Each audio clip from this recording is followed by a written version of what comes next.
Hello' বন্ধুসকল, welcome to my YouTube channel Dipankar Bora.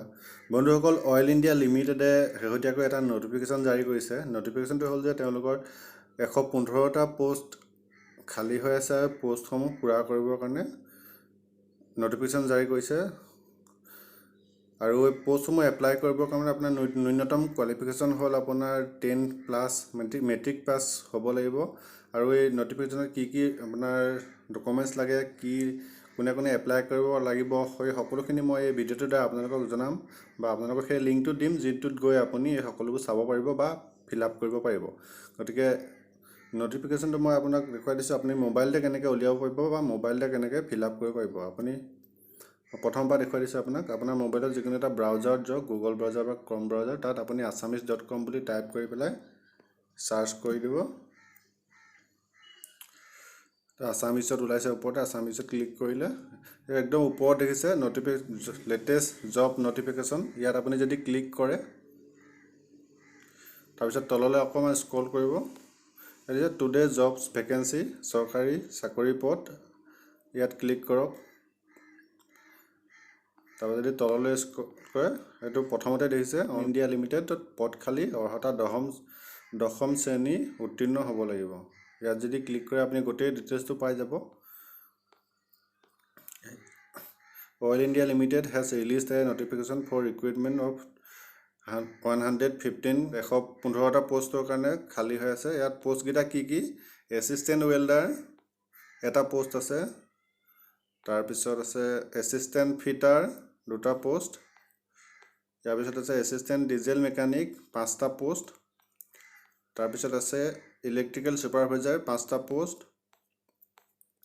Gas logger 8টা post, assistant RIG electrician, rig electrician 10টা post, তাৰপিছত আছে কেমিকেল এছিষ্টেণ্ট, ইয়াত 10টা পোষ্ট, এছিষ্টেণ্ট মেকানিক পাম্প 17টা পোষ্ট আছে, ড্ৰিলিং ৰিগমেন 26টা পোষ্ট আছে, এছিষ্টেণ্ট মেকানিক ICE 31টা পোষ্ট আছে। টোটেল এইকেইটা পোষ্টে। এই পোষ্টকেইটা কোনকেইটাৰ কাৰণে আপুনি কি আপোনাৰ কোৱালিফিকেশ্যন লাগিব, ডকুমেণ্টছ কি লাগিব, সকলো এই ছাইটটোত গ'লে আপুনি সকলো দেখাই যাব। মই আপোনাক দেখুৱাই দিছোঁ। এছিষ্টেণ্ট ৱেল্ডাৰৰ কাৰণে পোষ্ট এটা, আপোনাৰ এজ হ'ব লাগিব 18 to 30, OBC and CLৰ কাৰণে 18 to 33 আছে এজ, আৰু ST আৰু SC কাৰণে 18 to 35। এডুকেশ্যন কোৱালিফিকেশ্যন এক্সপিৰিয়েঞ্চ আছে pass class 10 from government recognize education board, যিকোনো চৰকাৰী প্ৰতিষ্ঠানৰ পৰা 10+ হ'ব লাগিব।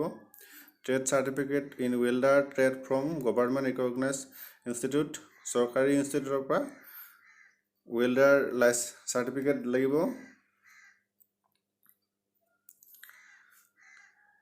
তাৰপিছত আছে must have minimum 2 years of post qualification work experience, 2 বছৰ ৱৰ্ক এক্সপিৰিয়েঞ্চ লাগিব। এইকেইটা লাগিব। আপুনি ইয়াত ডকুমেণ্টছ কি লাগিব ইয়াত দেখুৱাই দিছে। তাৰপিছত আপোনাৰ এছিষ্টেণ্ট ফিটাৰৰ কাৰণে বয়স হৈ গ'ল 18 পৰা 30 বছৰ, OBC NCLৰ কাৰণে 18 পৰা 33 বছৰ, SC ST কাৰণে 18 পৰা 35 বছৰ। ইয়াতো কোৱালিফিকেশ্যন ইয়াত দি আছে কি লাগিব, 10+ লাগিব, trade certificate of fitter certificate লাগিব চৰকাৰী প্ৰতিষ্ঠানৰ পৰা, 2 বছৰ এক্সপিৰিয়েঞ্চ লাগিব ইয়াতো। তাৰপিছত ইয়াৰ এছিষ্টেণ্ট ডিজেল মেকানিকৰ কাৰণে ইয়াৰ বয়স দিয়া আছে 18 পৰা 30, OBC NCL 18 পৰা 33, SC ST 18 পৰা 35 বছৰ। কোৱালিফিকেশ্যন ইয়াতো 10+ pass, trade certificate diesel mechanic trade from government recognise institute, চৰকাৰী প্ৰতিষ্ঠানৰ পৰা ডিজেল মেকানিকৰ চাৰ্টিফিকেট লাগিব, 2 বছৰ এক্সপিৰিয়েঞ্চ লাগিব। তাৰপৰা আছে ইলেক্ট্ৰিকেল ছুপাৰভাইজাৰ, ইয়াতো বয়স আছে 18 পৰা 35 বছৰ, OBC NCL 18 পৰা 38 বছৰ, SC ST 18 পৰা 40 বছৰ।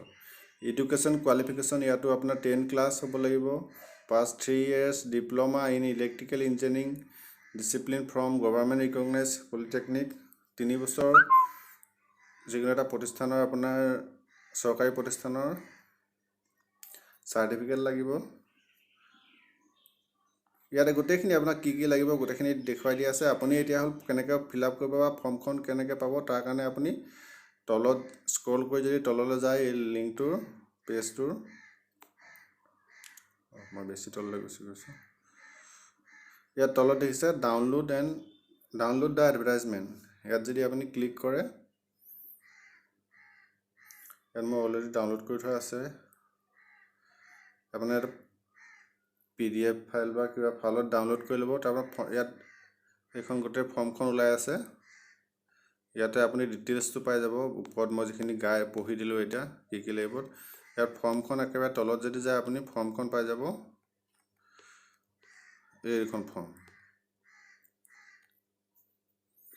এই ফৰ্মখন আপুনি ডাউনলোড কৰি লৈ ইয়াত ফিল আপ কৰিব লাগিব ষ্টেটমেণ্ট অফ শ্ৰীমতী নামটো দি পেলাই ইয়াত আছে নেম ইন ফুল ইয়াত নামটো দিব ডেট অফ বাৰ্থ লাগিব gender father's name mother's name identification marks caste OBC ST general কি হয়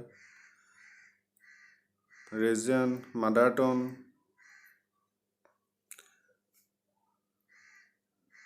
Do you belong to non-creamy layer category? Yes, no. Do you belong to economical weaker section? Yes, no. Marital status, married, unmarried. Name of spouse, if married. তাৰপৰা তলত আছে exam passed. আপুনি কি পাছ কৰিলে board of university institute কোনখন boardৰ পৰা পাছ কৰিছে percentage marks year of passing licence permit board ইয়াত আপুনি ডিপ্লোমা আছে যেটো বিভাগৰ ভিতৰ হক বা ওয়েল্ডাৰ হক তাৰ লাইসেন্স পাৰমিট আহিব কোনখন বোৰ্ডৰ পৰা কোনটো ইনষ্টিটিউটৰ পৰা পাছ কৰিছে তাৰ নাম ওয়াৰ্ক এক্সপেৰিয়েন্সত আছে এনেকৈ এই ফৰ্মখন যদি আপুনি ফিল আপ কৰি পেলাই আপুনি জমা দিব লাগিব তাত ইন্টাৰভিউ ডেট বা ইন্টাৰভিউ কি ল'ব ইয়াত সকলোবিলাক ইয়াতে আছে ইয়াত ইন্টাৰভিউ শিডিউলটো দিয়া আছে oil India recruitment interview schedule assistant ওয়েল্ডাৰৰ কাৰণে ডেট এণ্ড টাইম ৰেজিষ্ট্ৰেচন 16/8/2021 7টা AM ৰ পৰা হ'ব 11টা AM লৈ date of walk in practical skill test cum personnel assessment assistant ফিটাৰৰ কাৰণে ডেট এণ্ড টাইম ৰেজিষ্ট্ৰেচন 18/8/2021 7টা ৰাতিপুৱা 7টাৰ পৰা 11টা লৈ date of work in practical skill test com personal assessment practical test কৰা হ'ব এই গোটেই ডিটেইলছবোৰ এই লিংকটোতে আপুনি পাই যাব ইয়াতে চাই ল'ব পাৰিব বা ফৰ্মখন কেনেকৈ পাব মই আপোনাক দেখুৱাই দিলোঁ গতিকে আপুনি যদি বিচাৰে তেতিয়াহ'লে এই লিংকটোত গৈ assamese.com ত গৈ পেলাই ইয়াতে আৰু প্ৰতিটো চৰকাৰী চাকৰি হওক বা প্ৰাইভেট চাকৰিৰ নটিফিকেশ্যন আপুনি সদায় ডেইলি আপডেট পাই থাকিব গতিকে এই লিংকটোত চাব পাৰে বা এইটো পোষ্টটো আপুনি ফৰ্মখন ডাউনলোড কৰি পেলাই ফিল আপ কৰিব পাৰে